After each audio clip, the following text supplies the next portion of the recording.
Kami dari kelompok 5 ingin mempresentasikan mengenai desain struktur organisasi.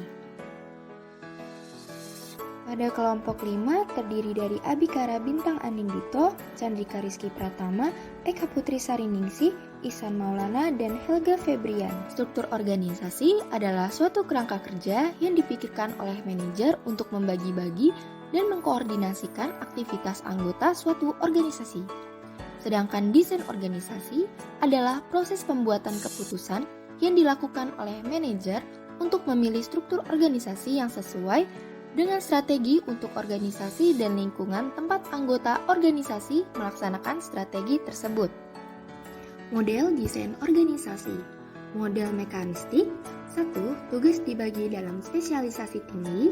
2. Tugas diterapkan secara jelas dan kaku. 3. Hierarki wewenang dan pengendalian dilakukan secara kaku dengan banyak aturan. 4. Pengendalian tugas sentralistis, tugas diarahkan dari puncak organisasi. Yang kelima, komunikasi bersifat vertikal melalui hierarki formal. Model organik. 1. Spesialisasi tugas tidak begitu tinggi.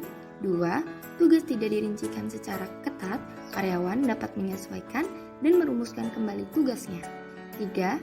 Hierarki wewenang dan pengendalian dilakukan secara informal dan sedikit aturan. 4. Pengendalian tugas berada pada tiap bagian dalam organisasi. 5. Komunikasi bersifat horizontal. Desain organisasi. Desain organisasi tradisional. Pertama, struktur sederhana. Struktur sederhana adalah sebuah struktur yang dicirikan dengan kadar departementalisasi yang rendah, rentang kendali yang luas, wewenang yang terpusat pada seseorang saja, dan sedikit formalisasi. Kedua, birokrasi. Birokrasi adalah sebuah struktur dengan tugas-tugas operasi yang sangat rutin, yang dicapai melalui spesialisasi, aturan dan ketentuan yang sangat formal, tugas-tugas yang dikelompokkan ke dalam berbagai departemen fungsional, wewenang terpusat, rentang kendali yang sempit, dan pengambilan keputusan yang mengikuti rantai komando. Ketiga, struktur matriks. Struktur matriks adalah sebuah struktur yang menciptakan garis wewenang ganda dan menggabungkan departementalisasi, fungsional, dan produk. Desain organisasi kontemporer.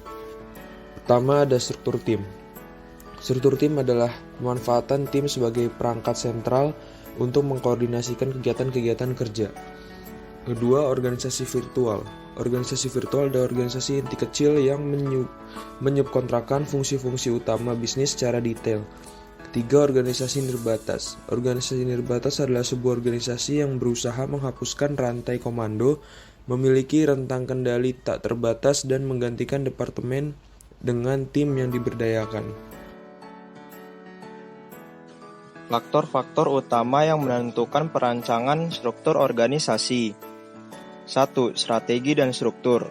Struktur organisasi harus memfasilitasi pencapaian sasaran organisasi, karena sasaran organisasi merupakan bagian penting dari strategi organisasi. Perubahan dalam strategi perusahaan menghasilkan perubahan struktur organisasi yang mendukung strateginya. 2. Teknologi dan struktur. Organisasi menyesuaikan struktur perusahaan terhadap teknologi dengan mempertimbangkan seberapa rutinnya teknologi merekan digunakan untuk mengubah input menjadi output.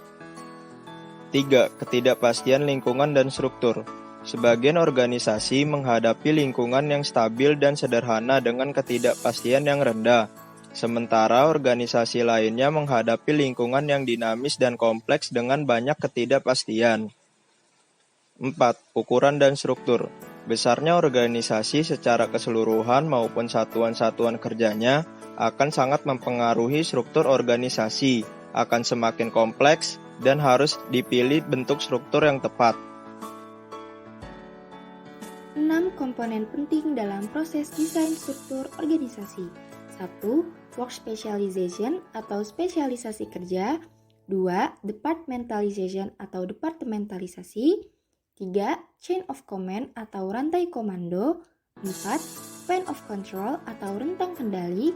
5. Centralization and decentralization atau sentralisasi dan desentralisasi. 6. Formalization atau formalisasi. 4 pilar pengorganisasian. Pilar pertama, pembagian kerja atau division of work. Pilar kedua, pengelompokan pekerjaan atau departmentalization. Pilar ketiga, penentuan relasi antar bagian dalam organisasi atau hierarki. Pilar keempat, penentuan mekanisme untuk mengintegrasikan aktivitas antar bagian dalam organisasi atau koordinasi.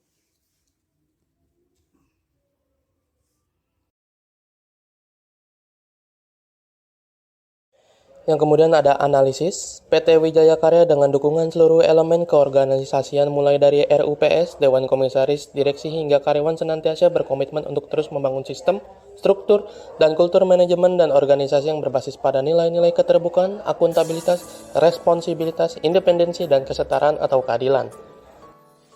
Kemudian timbulnya konflik tentu tetap tidak dapat dihindari. Beberapa alasan adanya konflik di dalam organisasi ini adalah yang pertama, perbedaan dalam tujuan.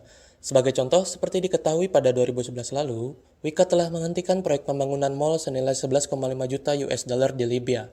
Adanya konflik yang tak kunjung reda menyebabkan Wika kesulitan untuk menyelesaikan proyek tersebut.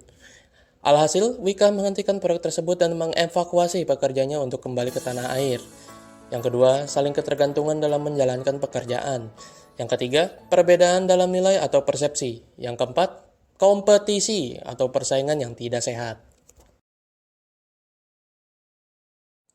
Berdasarkan beberapa konflik yang terjadi di dalam organisasi Wika pada penjelasan di atas, maka hal-hal yang dilakukan untuk menghindari juga untuk menyelesaikan masalah yang terjadi adalah dengan melakukan introspeksi diri dengan mencari kesalahan yang mungkin disebabkan ego pribadi. Kalau kedua pihak saling merasa yang paling benar akan menyulitkan bagi keutuhan organisasi. Juga melalui penyelesaian kompromistis antara dominasi kelompok dan kelompok damai, satu pihak memberi dan yang lain menerima sesuatu. Kedua kelompok berpikiran moderat tidak lengkap tetapi memuaskan.